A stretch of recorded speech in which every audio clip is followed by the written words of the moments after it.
ঘোষণা হয়ে গেল 2025-2026 অর্থবছরের নতুন বাজেট। প্রতি বছরের মতো এবারও আমাদের সবার মনে একটাই প্রশ্ন, এই বাজেটে আমার লাভ কি হলো? কোনো জিনিসের দাম বাড়লো আর কোনোটার কমলো। আপনার মোবাইল খরচ, ইন্টারনেট বিল থেকে শুরু করে দৈনন্দিন বাজারের খরচ, সব কিছুতে এই বাজেট কী প্রভাব ফেলবে? চলুন কোনো রকম জটিল শব্দ ছাড়াই একদম সহজ ভাষায় জেনে নেওয়া যাক এবারের বাজেটের পোস্টমর্টেম। শুরুতেই দেখে নিই কোন জিনিসের জন্য আপনাকে এখন থেকে বেশি টাকা খরচ করতে হবে। বরাবরের মতো এবারও বাজেটের কোপ পড়েছে কিছু বিলাসদ্রব্য এবং আমাদের প্রতিদিনের অভ্যাসের ওপর।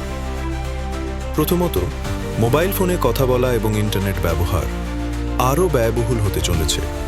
সম্পূরক শুল্ক বাড়ানোয় আপনার রিচার্জের খরচ বাড়বে।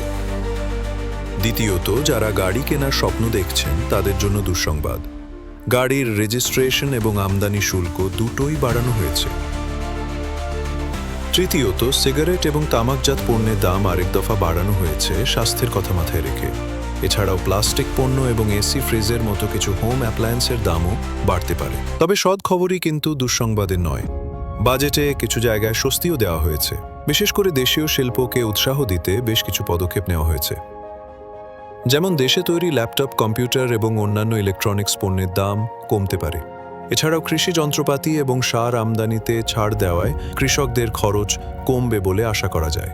সেই সাথে কিছু জীবন রক্ষাকারী ওষুধের উপর থেকেও কর কমানো হয়েছে। এখন প্রশ্ন হলো, এই দাম কমা বা বাড়ার ফলে বিভিন্ন শ্রেণীর মানুষের জীবনে ঠিক কী প্রভাব পড়বে? চাকরিজীবীদের জন্য নতুন বাজেট করমুক্ত আয়ের সীমা কি বাড়ানো হয়েছে? যদি না হয় তাহলে নিত্যপণ্যের দাম বাড়ায় আপনার সঞ্চয় কমতে পারে। ব্যবসায়ীদের জন্য দেশীয় শিল্পে ছাড় পাওয়ায় ছোট ও মাঝারি ব্যবসায়ীরা লাভবান হতে পারেন, তবে আমদানি নির্ভর ব্যবসায় খরচ বাড়বে। ছাত্রছাত্রীদের জন্য ইন্টারনেটে খরচ বাড়ায় অনলাইন ক্লাস এবং পড়াশোনায় কিছুটা চাপ বাড়তে পারে। তবে দেশে তৈরি ল্যাপটপের দাম কমলে কিছুটা স্বস্তিও মিলবে। তাহলে শেষ কথা কি? অর্থনীতিবিদরা বলছেন মুদ্রাস্ফীতি নিয়ন্ত্রণের চ্যালেঞ্জ এবং দেশীয় শিল্পকে সুরক্ষা দেওয়ার একটি মিশ্র প্রচেষ্টা দেখা গেছে এই বাজেটে। একদিকে সাধারণ মানুষের উপর কিছুটা চাপ বাড়লেও অন্যদিকে দেশের ভেতরে উৎপাদন বাড়ানোর একটি দীর্ঘমেয়াদী পরিকল্পনাও রয়েছে। তবে এই বাজেট সাধারণ মানুষের জীবনে স্বস্তি আনতে কতটা সফল হবে তা সময়ই বলে দেবে। আপনার মতে এই বাজেটটি কেমন হয়েছে? আপনার মতামত আমাদের কমেন্ট করে জানান।